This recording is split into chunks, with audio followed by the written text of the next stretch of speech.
I'm curious to hear from you, Ma, if you could talk a little bit more about what disposition do you think can help us navigate life's challenges effectively? Challenges. Challenges keep on coming. Challenges are there for a small child, a student, a teacher, a housewife, a professional, everywhere, even an old person. Always we are having challenges in life. Now, what are we going to do? Are we to grumble? No, we are not to grumble. We must take the challenges in their own stride, must have an impartial outlook. Whatever comes, let it come.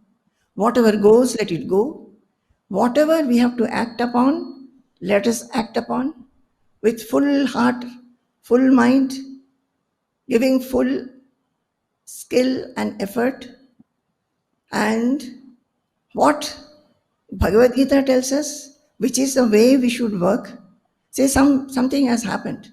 We have to immediately act upon it. Act upon it. Act upon it in what manner?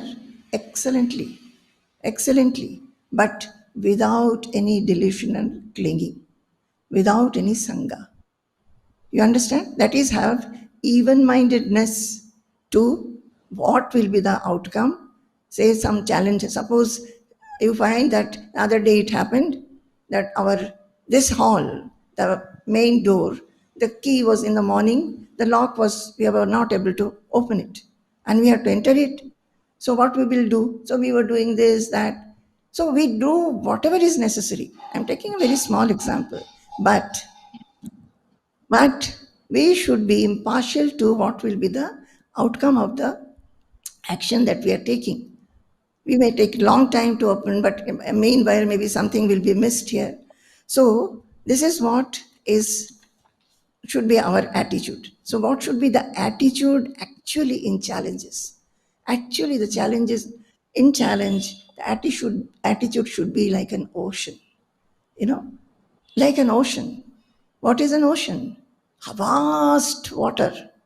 And all rivers are coming and meeting with various volumes of water.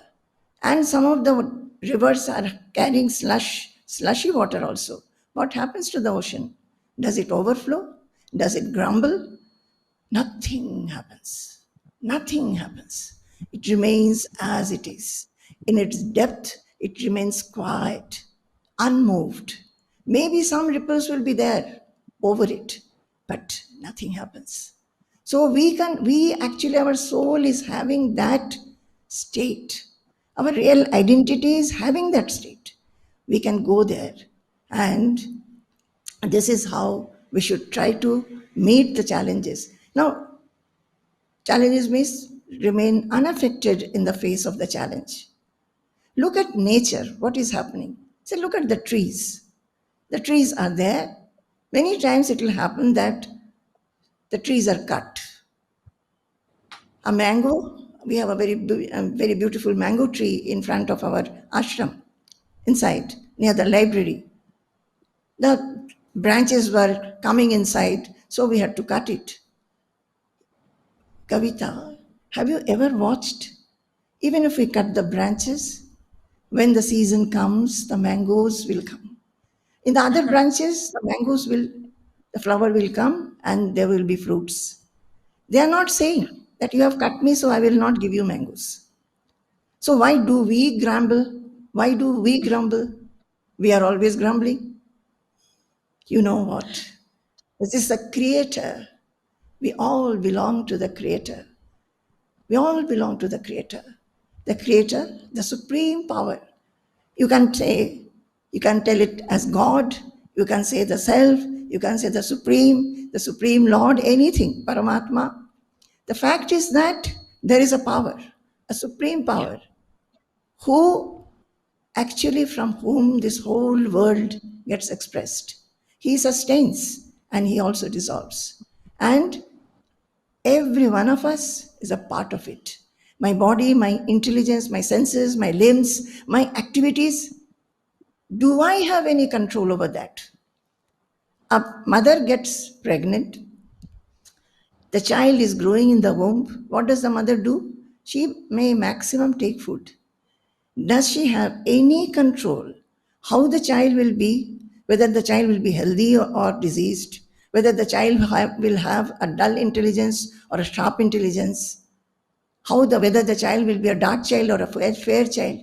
No control. Similarly, thinking of all this, we must think of this supreme power.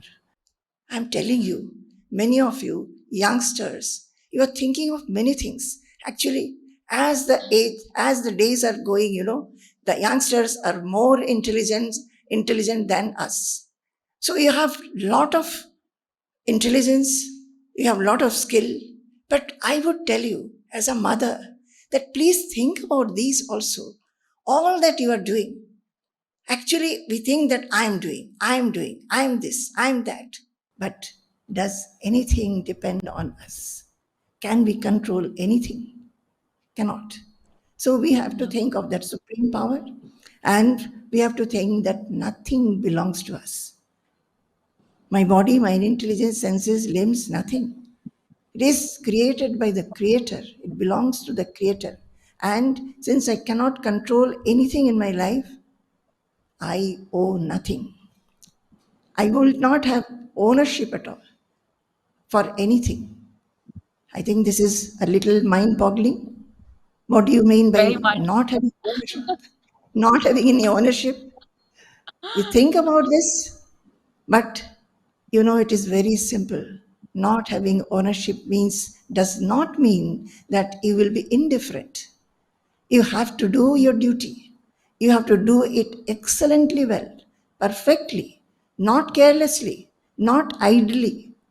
You must do whatever intelligence and whatever faculties you have been given by the Creator, you must work as an instrument fully well. And this is how we should look at our life, not grumbling, not complaining, not at all, understanding that nothing depends on us, we cannot control anything. But if similarly, the same thing, the same power brings challenges to us, so what can we do? The challenges have come. So we have to, but he has given us buddhi, he has given us our body, so he has given us the intelligence to think how to meet the challenges. Suppose we do not use our intelligence and we keep sitting and grumbling and brooding, is there any meaning in that? So we have to use it. See, I will tell you a very beautiful story. I started telling you about nature and creator and all that. Why?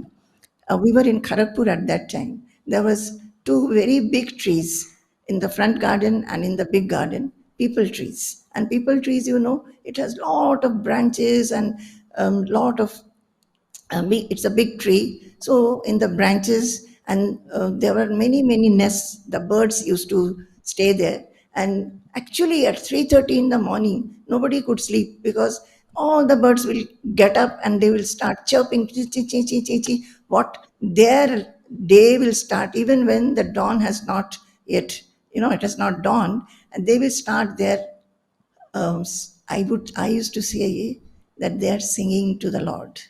They have got up No. with Yeah. a new life, with a new day, and Yeah. singing. They're singing the glory of the Lord. They are telling that we are so grateful, O Lord, that you have brought another day into our life. So one night actually, it was raining heavily with thunder and all that big storm, and there was a big thud. So through the window, we found that one big branch, has broken and fallen. The first thing that I felt that, my goodness, so many birds and squirrels were also staying there.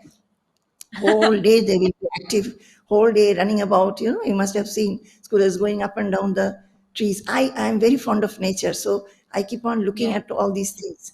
So that was the sorrow. But right at 3:30, the birds started singing.